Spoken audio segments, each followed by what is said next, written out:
नमस्कार। इस अंक में आप सभी का बहुत बहुत स्वागत है। कभी कभी हम अच्छी नीयत से किसी की भलाई करने के उद्देश्य से कोई कार्य करते हैं या किसी की सहायता करने की कोशिश करते हैं, लेकिन दुर्भाग्यवश उससे उसे नुकसान पहुंच जाता है। जीवन में कई बार ऐसी घटनाएं घटती है। आज देश के लगभग सभी राज्य सरकारों द्वारा सभी सेवारत शिक्षकों को टेट से मुक्ति दिलाने के लिए विभागीय टेट का आयोजन की बात की जा रही है, या राज्य सरकारें जो स्टेट टेट का आयोजन करने जा रही है उसमें सभी सेवारत शिक्षकों को पात्र बनाया जा रहा है, चाहे उनके पास टेट में शामिल होने के लिए न्यूनतम योग्यता हो या नहीं हो। इससे क्या उन सेवारत शिक्षकों को लाभ मिलेगा या यह सभी के लिए नुकसानदायक साबित होगा? आज के इस अंक में इसका विश्लेषण कानूनी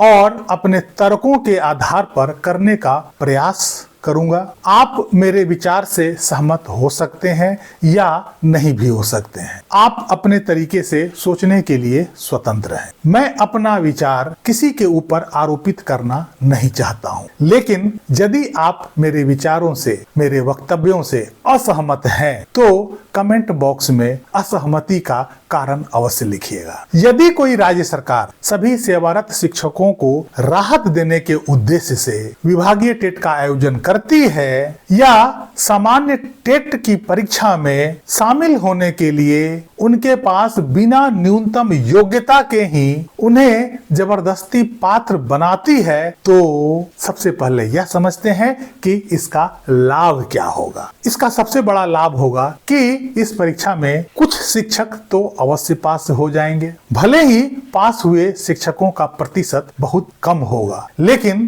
कुछ न कुछ शिक्षक तो आवश्यक रूप से पास हो जाएंगे। जो शिक्षक इसमें क्वालिफाई कर जाएंगे उनकी नौकरी सुरक्षित हो जाएगी। वे सभी चिंता मुक्त हो जाएंगे और आगे उनको प्रमोशन भी मिलेगा। वे सभी टेट क्वालिफाइड शिक्षक की गिनती में आएंगे। आज गर्दन पर टेट का जो तलवार लटका हुआ है वो समाप्त हो जाएगा। अब समझते हैं कि इसका नुकसान क्या होगा। सबसे पहले नुकसान यह होगा कि जिन शिक्षकों की नियुक्ति 10th और 12th स्टैंडर्ड के आधार पर हुई है, यदि उनको टेट परीक्षा में शामिल होने के लिए पात्र बना दिया जाता है तो क्या उन शिक्षकों से टेट पास करने की उम्मीद की जा सकती है? आज के टेट परीक्षा में सवालों का स्टैंडर्ड काफी ऊंचा होता है। जो बच्चे सालों से टेट की तैयारी कर रहे होते हैं उनका भी उत्तीर्ण होने का प्रतिशत काफी कम होता है। उनका भी रिजल्ट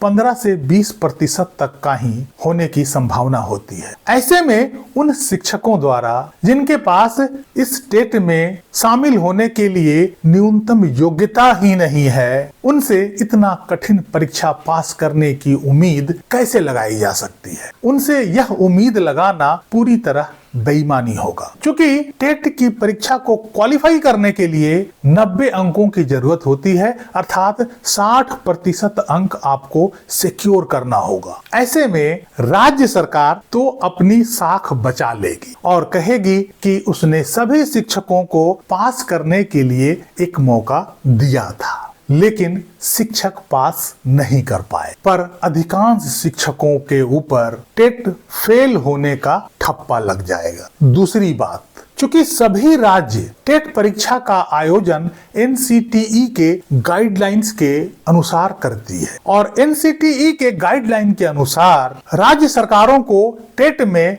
पात्रता हेतु कोई फेर बदल करने का अधिकार नहीं है। ऐसे में यदि राज्य सरकार अपनी मर्जी से इसके लिए पात्रता में कोई मनमाना फेर बदल करती है और वैसे शिक्षकों को इस परीक्षा में शामिल होने के लिए पात्र बनाती है और यदि कुछ शिक्षक पास भी कर जाते हैं तो NCTE उसे टेट क्वालिफाइड होने का मान्यता देगा या नहीं, यह कहना बहुत मुश्किल है। यदि एनसीटीई उन्हें टेट क्वालिफाइड का मान्यता नहीं देता है तो सोचिए कि ऐसे शिक्षक टेट पास करने के बावजूद भी दुविधा में पड़े रहें। यदि कोई राज्य सरकार केवल सेवारत शिक्षकों के लिए अलग से विभागीय टेट का आयोजन करती है तब भी वे शिक्षक पात्र नहीं हो सकते हैं जिनके पास टेट में शामिल होने के लिए न्यूनतम योग्यता नहीं है। यदि विभागीय टेट का स्टैंडर्ड नॉर्मल टेट से कम रखा जाता है अर्थात राज्य सरकार द्वारा सभी सेवारत शिक्षकों को टेट क्वालिफाई कराने के उद्देश्य से एक फॉर्मेलिटी के तौर पर टेट का आयोजन कराया जाता है तो ऐसे टेट को चुनौती देकर कभी भी रद्द कराया जा सकता है। तीसरी बात, राज्य सरकारों के पास टेट क्वालिफाइंग मार्क्स को कम करने का भी अधिकार नहीं है। इसलिए राज्य सरकारें सेवारत शिक्षकों के लिए क्वालिफाइंग मार्क्स को कम नहीं कर सकती है। राज्य सरकारें अपने राज्य में लागू रिजर्वेशन पॉलिसी के अनुसार ही केवल उन रिजर्व्ड वर्गों को पासिंग मार्क्स में रिलैक्सेशन दे सकती है जो वर्ग रिजर्वेशन के दायरे में आते हैं और यह रिलैक्सेशन भी लिमिटेड होगा, मनमाने तरीके से इसमें फेरबदल नहीं कर सकती है। अर्थात राज्य सरकार के पास यह भी अधिकार नहीं है कि सभी सेवारत शिक्षकों के लिए पासिंग मार्क्स में एक्स्ट्रा छूट दी जाए। कुल मिलाकर हम देखते हैं कि राज्य सरकारें इस मामले में सेवारत शिक्षकों को कोई खास मदद करने में सक्षम नहीं है। उनके हाथ बंधे हुए हैं। उनके पास शिक्षकों को इस समस्या से राहत दिलाने के लिए कोई रास्ता नहीं है। यकीन मानिए यदि राज्य सरकारों के पास ऐसा कोई रास्ता होता तो आने वाले कई राज्यों में चुनाव होने वाले, वहां की सरकारें निश्चित रूप से कोई न कोई रास्ता निकालकर शिक्षकों के वोट बैंक का लाभ लेने का प्रयत्न अवश्य करती। राज्य सरकारों के पास एक ही रास्ता है कि रिव्यू पिटीशन फाइल करके अपना पक्ष सुप्रीम कोर्ट में मजबूती से रखना। लेकिन अफसोस है कि अभी तक आधे राज्यों ने इस पर रिव्यू पिटीशन दायर नहीं किया। बहरहाल यह उन राज्यों की अपनी मर्जी है, वे इस संबंध में क्या सोचते हैं, शिक्षकों के इस समस्या के बारे में उनका क्या हिसाब किताब है, यह तो राज्य सरकार ही जाने। अगले अंक में हम यह समझेंगे